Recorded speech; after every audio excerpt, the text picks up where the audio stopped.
Hi friends, I just wanted to do a little check-in.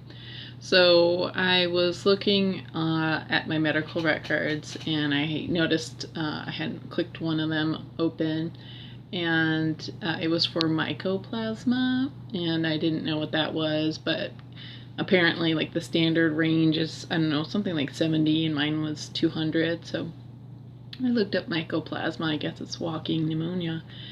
And the woman who lived in my room before me 2 months ago, or like in June, she passed away from pneumonia. And I just have complained about how there's no airflow in this apartment, in this room. Like I keep the window open, but it's right off of the laundry room. So right now I have the window open, but I'm getting the fragranced laundry soap smell. They use whatever, so I can barely think now. But anyways, when I told the roommate that I was like, please don't use strongly flavor or fragranced sprays, it's really hard on me. And I told her when I interviewed, and she's just huffing and puffing, like I'm just imposing, and I'm like, I have walking pneumonia. And she was not surprised. She didn't care. She wasn't like, that's too bad, just like pissed off. And the thing is, this is a woman who does care providing for people who are sick and incapacitated. She works, with lots of demographics, and she might have it. Like, she's like, when she's here, she's passed out all the time. And then constantly letting me know she's working 2 jobs. Which that's not necessarily healthy as well. And like, it's just like, I feel like Jesus, take us home, because that this person doesn't care that I have pneumonia, that I got pneumonia from this apartment, basically. Like, I had a meeting with somebody who's like a supposed to be like an information source for the local aging disability service, and she was like really clipped, really kind of, it seemed like she was annoyed with me, she seemed like she was angry with me, and it's because I wasn't asking to fill out insurance paperwork. Now, had I known that this aging and disability service was only for insurance paperwork, and it's weird because I was getting a mixed message, like, no, it's not only for insurance paperwork, but we're kind of breaking the rules by not doing insurance paperwork, or, for me not to just give you a phone number. And the thing is, it wasn't like I was rejecting phone numbers. I was just giving context of what my needs were. And, of course, like, if you're trying to get your needs met, and it means that there's a story. So anyways, this lady was like jerky, like it was like, it hurt my feelings, I just got the impression like she was annoyed with me, and she was putting me in the trouble, the difficult client, like she was telling me about like one of her clients wasted an hour talking about how some personal stuff, going on in his marriage. And then she used to talk, this is the lady who's supposed to be, like, helping me. And she's telling me how her coworker has a needy client. And then she was telling me her husband has a needy client. And she was telling me about something else, and how when she went to school, they didn't give her enough information about, like, housing in the city.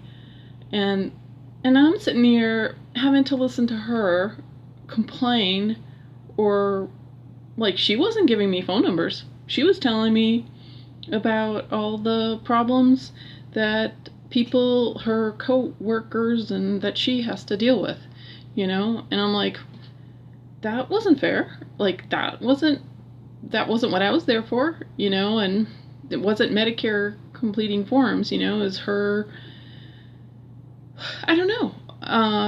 And I'm like, if you are a care provider and you resent your clients, you need to find another job, because, like, and if there's nobody gonna be the care provider, then we'll be then let us die, let us suffer because you beaten us up for existing, and that's the progressive liberal thing. Like,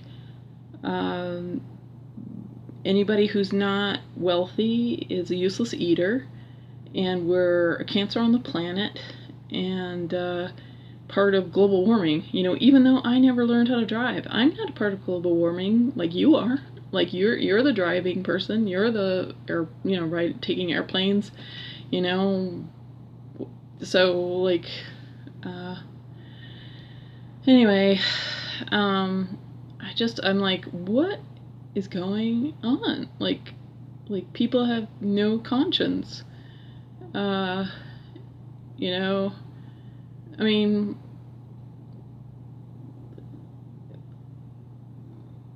I'm speechless, as you could tell, and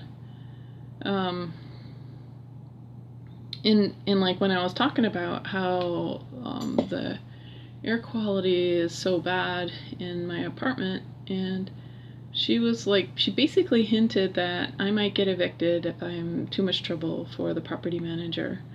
And the thing is, this building I think I got pneumonia from this building because there's no airflow, and it's like, I also got tularemia, this rabbit scratch fever, which it's another thing that can happen in a stuffy space. And basically, I'm just told, don't bother anybody, and one of the things the lady was saying was, somebody was talking, like, basically there's this concept, and like, that I think is normal, is like, take your meds so things won't bother you, and it's like, I can't get out of Missoula quick enough. I swear, people, if you are elderly, if you are disabled, if you have children, if you have a rocky relationship, do not move to Missoula, because it will eat you alive. Like, it's the worst place. Like, I've lived in bad places, I've lived in tough cities, but there's this underlying sense you have a right to, even if you're walking near the projects and it's scary, like, there's at least when I was walking across projects, like, it was scary, but you had a right to be alive or whatever. And here in Missoula, it's like, die already, like. And I talked with a friend of mine who's from Chicago, and she was like, yeah. I was like, because I was saying, I feel like Missoula's like, just die already, if you're not a fancily outfitted, high profile, entitled, bling bling queen bee in Missoula, like, you just might as well die. Like, you're nothing, Oh, and if you're a pedestrian, you're even worse than nothing. And people here, like, they don't think that pedestrians have the right of way. They don't know pedestrians have the right of way. Like, drivers here feel like they have the right to judge whether or not you get to cross the street. Like, I was trying to cross this one street that, it's basically, you have to walk like 10 blocks in order to go to a supposed crosswalk, if there's even a crosswalk. And somebody shouted from the car, use the crosswalk. And the thing is, that person who shouted at me from the car would not use a crosswalk. They would even be more rude, So anyways, just reporting from the trenches here. And if you know of good pedestrian-friendly places where the buildings won't try to kill you with pneumonia and tularemia and stuff like that, let me know in the comments below. Thank you.